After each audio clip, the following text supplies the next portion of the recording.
Coming up on Daily Iowan TV, Iowa City Police making arrests for Saturday's sexual assault. And later, see how one of the UI's newest majors is making a global impact. One big event per semester that we do, and it markets to the immigrants, migrants, and refugee population here. And just to see people that are involved and care about that population is really hopeful for our future. I love to be surrounded by people that are interested in that kind of thing.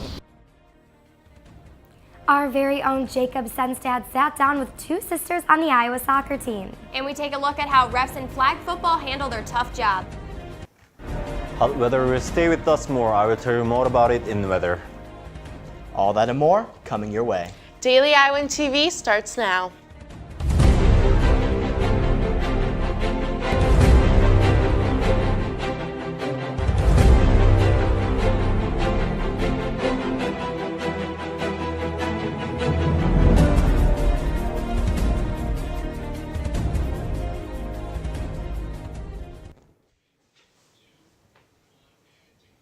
Good morning, Iowa City, and thanks for tuning in. I'm Christopher Cervantes. And I'm Sydney Zatz. Iowa City police officials have released another update on the fatal shooting that took place early Tuesday morning in North Liberty. The man killed by an alleged self-inflicted gunshot turned out to be a suspect in the robbery earlier that morning.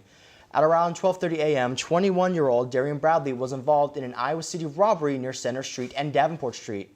Iowa City and North Liberty police are still investigating whether or not Darian Bradley's death was self-inflicted or a homicide. Stick with Daily Iowan and Daily Iowan TV for more on the case. Police arrested the man accused of attempted sexual assault behind Mayflower Residence Hall early Saturday morning. Fitzham Russell of Cedar Rapids was booked to the Johnson County Jail Monday evening. The assault prompted the University of Iowa to issue a hawk alert early Saturday morning around 6 a.m. In 2010, Russell was listed on the Iowa Sex Offender Registry for an indecent exposure conviction in Lynn County, Iowa. As of now, he's being held on a $10,000 bond. Stay with Daily Iowan TV as the story develops. University of Iowa has added a new major last year and it's already exceeding expectations. Ethan Gutstein has the story.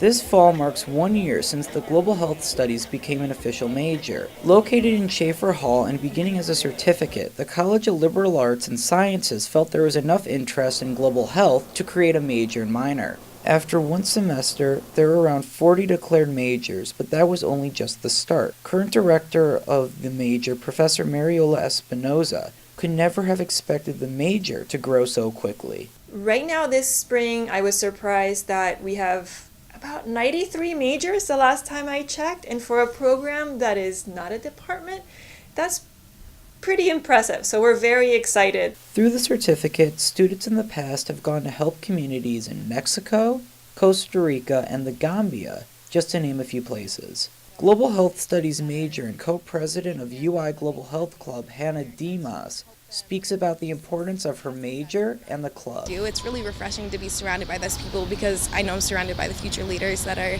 looking for the best in everyone, whether they're born here or not. Global Health Studies alumni have gone on to many different professions, such as law, nursing, medicine, pharmacy, and public health. Standing here right outside Schaeffer Hall, Ethan Gutstein, Daily Iowan TV. Thanks, Ethan. Sydney, I was walking to work today and it actually started to feel a little bit like fall, to be honest. That's right, Chris. It's getting chilly out, but I am from the Twin Cities, so in a way it still feels like summer since it's not below zero. But that's not the case here in Iowa City. Jingya Kim, why don't you tell us more about what kind of weather we could be expecting this next week? That's right, guys. Yesterday we have experienced lower temperatures around mid-60 degrees. However, the hotter temperatures are coming back throughout the week. Let's start with this afternoon's weather. We are looking at 77 degrees with sunny skies. Moving on to the evening hours, we are looking at clear skies with 56 degrees. Tomorrow morning will be more chilly with temperature dropping down to 52 degrees. Now we'll look at our 5-day extended forecast.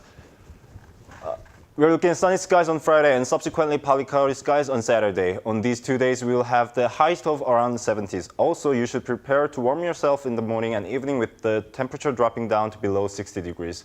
Sunday, the temperature will rise to 77 with partly cloudy skies and there is 20% chance of rain on this day. The temperature of the week peaks on Monday, reaching 81 degrees. Also, we have 40% chance of rain and scattered thunderstorms expected on Monday. And Tuesday will be sunny with similar temperature to Monday. Looks like we have to be patient for feeling autumn weather as we will be having temperature above 70 degrees until mid-October. That's all I got in the weather studio. Chris and Sydney, back to you. The University of Iowa appears to be taking more steps towards mental health services for students. The UI opened up a new location inside the ground floor of the old Capitol Mall, adding to the original location at West Lawn. This new addition was made not only to increase accessibility counseling services, but also an effort to get up to speed with other schools in the Big Ten Conference. The location's grand opening will be this morning at 11:30. Tuesday's Iowa Football Media Day covered the controversy surrounding NFL protests.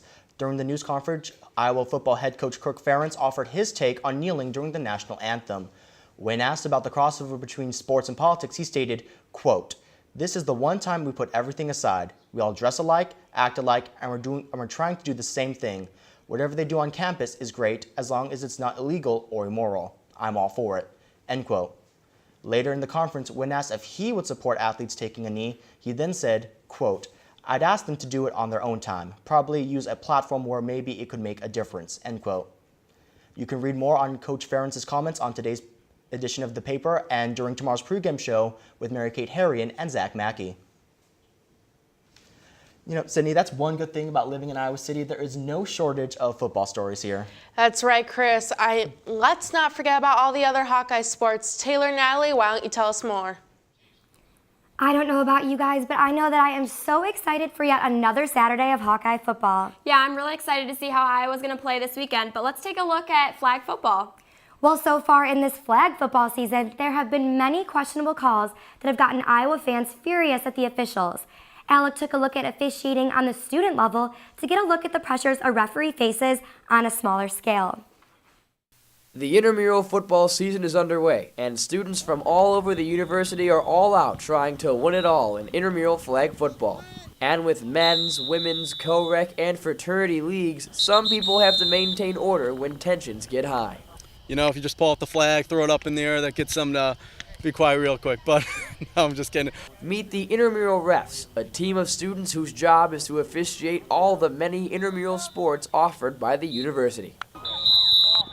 Flag football is one of the earliest sports offered in the academic year and can be one of the most competitive and physical, making the job all more difficult for the officials. You're out there on the court and you're a competitive guy, and as an official I even become competitive sometimes. I get into the game and I get excited to play. For those who are now interested in being an intramural ref, be warned, the job is not easy, and it gives a whole different level of empathy for those who are currently doing the job for referees in college football and professional football games. I played baseball and basketball in high school, and I would always sometimes heckle the officials, but it's kind of like fighting fire with fire. Once you become an official, you kind of understand the difficulties that come with it. One of those difficulties being handling unruly players who don't agree with their calls. Usually a player just wants to be heard out most of all, so just listen to them, hear about their concerns, regardless if you agree with them or not. It's just to be an active listener, give them some good eye contact, good nonverbals, and just hear them out. Yet, with all the difficulties of the job, refs I talk to can't get enough. It's like they say, like, if you love your job, you'll never work a day in your life. I think that coming out here is not a job, it's more of a hobby. So, the next time you're at Kinnick complaining about a blown call, do what these students have done and try to put yourself in those officials' shoes. This has been Alec Giannakopoulos, Daily Iowan TV. If there's anything doing live TV has taught us is that mistakes happen, so it's understandable but frustrating that referees can make them too. With another Saturday approaching in just a few days, that can only mean one thing. Iowa football is back in action. The loss against Penn State was a difficult one for Hawkeye fans, and I headed to the Pentacrest to talk to students about their thoughts on the season. I'm Taylor Cassian. And I'm Nicole Tomasic. And we headed out on campus to see what Hawkeye fans had to say about this year's football season, and especially that heartbreaking loss against Penn State. Yes, I know I was super heartbroken, but I know in going to Michigan State, it's going to be so strong and we're going to win it. I agree. A lot of the fans here on campus are very enthusiastic for the rest of the season, so let's see what they had to say. I think they're motivated actually by the loss because they came close to a ranked 4 in the country team, so I think they're going to rally and take down Michigan State, and we're going to have a great season. I was watching the game on TV and it was horrible. Those last 10 seconds were just brutal. It broke my heart watching that, and everybody was just so excited. And then you just heard everybody's just like sighs just go throughout the crowd and everything. So it was really sad and everything. But, I'm really excited for the University of Illinois game next week. So I think it'll be a good matchup. So it was very emotional. On the way back from the game through downtown, I've vented my frustrations on a tree and I ended up breaking my hand. So We have a fan with a broken hand. That is how he took the loss. I think I was pretty good this year, and I think they proved that they can play with anybody, and they're going to end up having a good record this year. I thought it was really disappointing. It was a really good game. I thought we were going to win, but next time. It was my first game that I went to, and I was hoping for a good Hawkeye win, but we'll get them next time. Wow, Taylor, I know after talking to those Hawkeye fans, it got me super excited for the Michigan State game. I agree completely. I know that we, along with all the Hawkeye fans, cannot wait to see how the team will bounce back after this weekend. Hopefully the fans' positive predictions for the remainder of the season come true, and Iowa football can bounce back from the loss this weekend and look to bring home a win from Michigan State. 2 players for the Hawkeye soccer team are not only teammates, but sisters as well. Jacob Sunset had the opportunity to sit down with them this week. I'm joined by Corey and Devin Burns, sisters and players of the Iowa Hawkeye soccer team. Thank you so much for coming out and talking to me today. Of course. How old were you when you started playing soccer, and was it a sport you picked up right away, or did it take some time to get into? I was probably 3 or 4, kind of right when my parents could start us in sports. It was all right, you're going in sports. And it was the first sport I played, that along with kind of every other sport a kid kind of gets into. And then eventually I just kind of stuck with soccer. So same, but I kind of didn't really try any other sports because she liked it, so I liked it. So Does it kind of affect your mentality going into a game, going into practice, knowing, hey, I've got my sister by my side, maybe it's going to be a little better, a little more fun? Yeah, definitely. I think a lot of what factors into that is that, especially for games, is that our entire family's here. They're watching on TV and stuff like that, and our family loves it. Our extended family, they absolutely love it. So I think it definitely makes it a lot more special knowing that I'm stepping on the field with my sister. I'm okay, I have to do this for her too, not just for, of course, for my team and everything, but then I'm also I want to win this for my sister so I can be happy with what I left on the field for her. Do you have any plans maybe after college you can try to play some soccer, maybe for a team, a club, an organization, anything along those lines? I've definitely thought about it. I haven't really done any research or anything like that, but I do have a couple of friends that have gone overseas to play, and one's actually there right now, and she absolutely loves it. I haven't really thought much about it. Watch the full interview, including their on-the-field competition, on Daily Iowan's YouTube page. Tune in tomorrow morning to watch Mary-Kate Harrian and Zach Mackey break down Iowa's matchup with Michigan State this Saturday during their pregame show. Guys, back to you at the desk. That concludes this Thursday morning broadcast. Thanks everyone for watching. Be sure to check us out online at dailyiowan.com for all the latest stories. And don't forget to pick up a copy of The Daily Iowan on stands now. For Daily Iowan TV, I'm Sydney Zatz. And I'm Christopher Cervantes. Have a great day, Iowa City, and we'll see you back here tomorrow.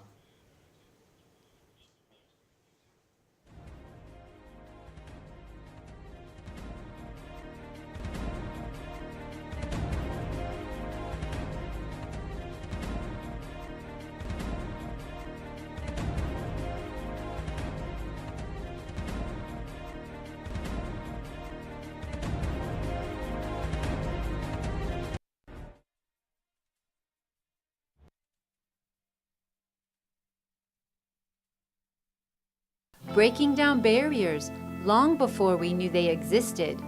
Dottie Ray, a revolutionary trailblazer and Iowa City radio personality for over 50 years. Foundation builder for journalists. Please join us in sharing Dottie Ray's story on the big screen. After the showing, a panel discussion about Dottie's life will follow. It's all part of Habitat for Humanity's She Built the Future. For more information, please contact Habitat for Humanity.